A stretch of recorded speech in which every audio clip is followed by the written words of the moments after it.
Magandang hapon po at tagtag ang pawis ko. Ayan o yung aking mga na-harvest na kangkong. Bali 6 na sako ng kangkong. Let's go at pupunta na tayo sa aking maliit na alagaan. Okay, let's go. At ang pawis ko puno ng pawis. Sabi nga ng mga matanda takang-tag ang pawis. Malabas kolesterol.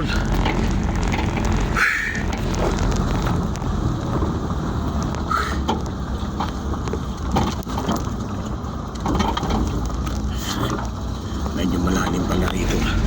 Ingatan na pagmamaneho. Kami magwawagi ngayong sasamahan at sa aming laban ay kalagi tutulungan, hindi nagagapi anuman ang magdaan. Ay, dadaan pa ako dito sa aking maliit na gulayan at prutasan at kulang yung aming panglaga. Ito kasing kangkong na ito ay pang ano lang ito, ang tawag dito pang merienda nila. Ayan.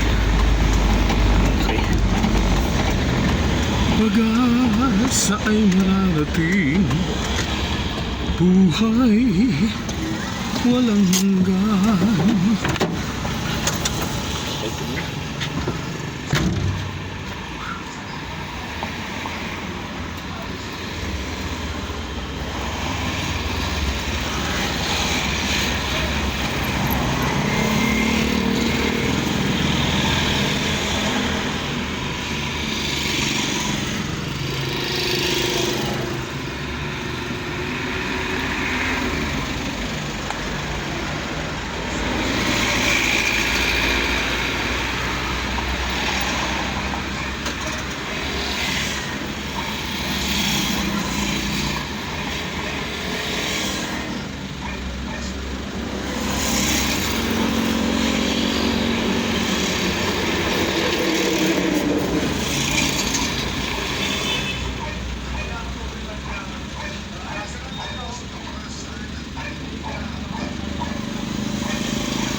Haba no.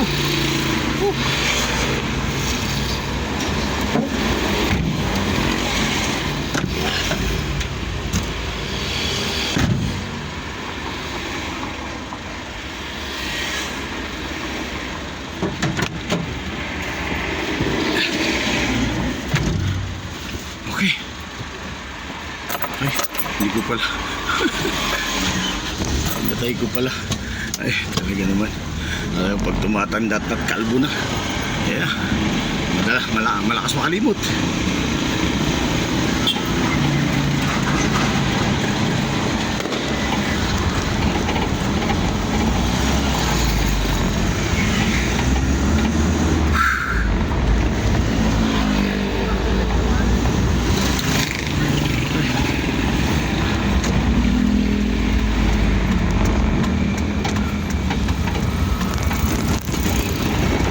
Kami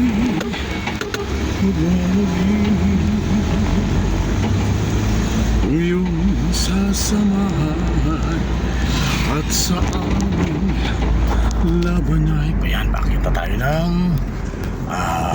halika na, let's go.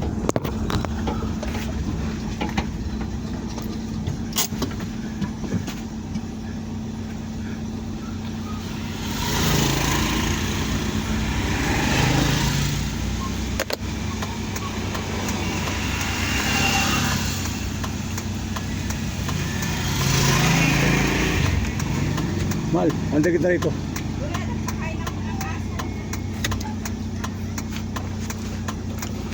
Tabi muna tayo rito at para hindi tayo makaabala sa mga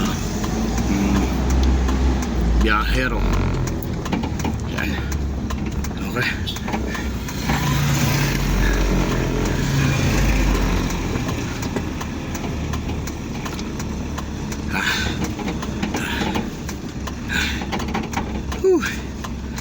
Ayos. Ay. Antayin natin ang kunting oras at tingnan natin to kung may makukuha pa tayo rito upo. Okay.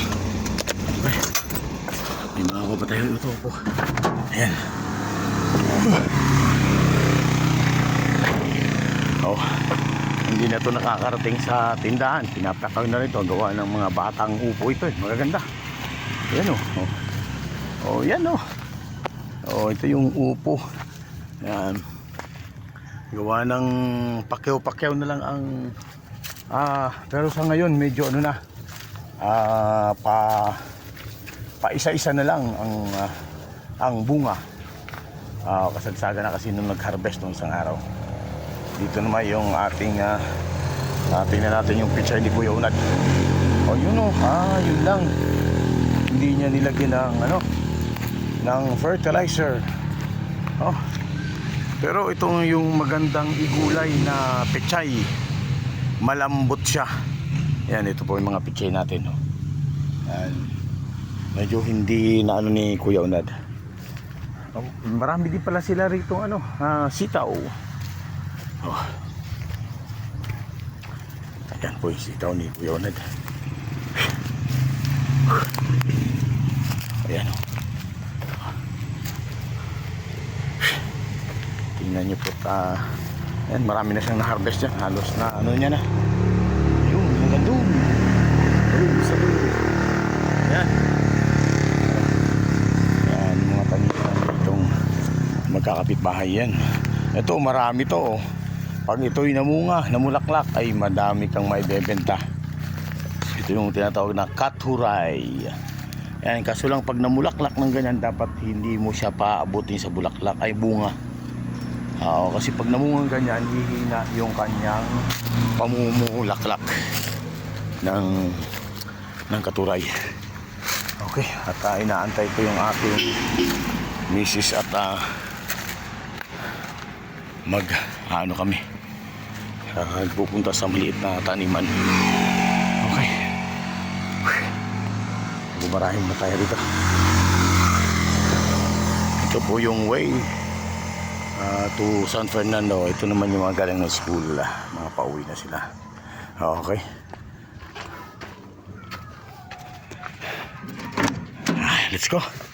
let's go. Yan. At tayo okay.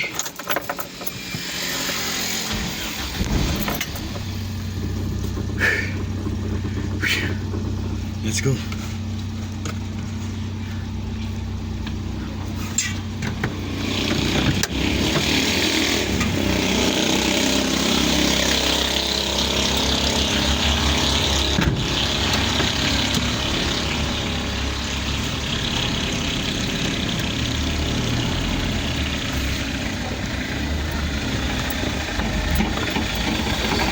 Nag-order na ako kay Arlene. Oo. Baka dumating na nga. Baka kasi sabi ni Ante, may dumating doon na order. Ayun. Kinuha lang sa kasa. Sabi ko, pera na yun. Pareho lang naman yan. Basta itis tayo lang. Basta may resibo dyan. Walang problema yan. At kaya nakita ko di yung sitaw nyo kanina umaga. Ang inano ko.